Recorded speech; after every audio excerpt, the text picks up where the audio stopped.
Si è inaugurata sabato 2 aprile presso la Marchesa di Villa Quaglia la mostra Dal nodo alla pietra di Giulia Serio alla Stanza Rossa.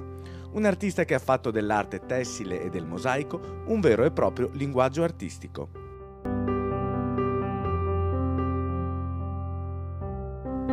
Nel percorso della mostra anche la collettiva Armonie, 8 artisti, 8 storie, un viaggio attraverso diversi linguaggi espressivi che vanno dalla fotografia alla ceramica, alla pittura e all'acquerello. 8 artisti, 2 dei quali scultori, che presentano il loro percorso e la loro ricerca.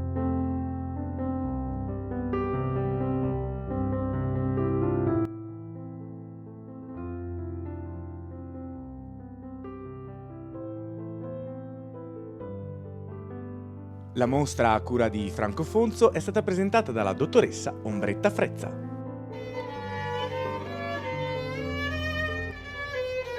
A completare la serata anche la musica con l'intervento della violinista Giorgia Bignami, di Mattia Scomparino al piano e la voce narrante di Maurizio Termite Fernandez. Io li incoraggerei a pensarci bene. Le donne intelligenti prendono decisioni da sole, hanno desideri propri e mettono dei limiti. La mostra è aperta dalle 15 alle 19:30 fino al 15 aprile. Una donna intelligente non si lascerà manipolare né ricantare.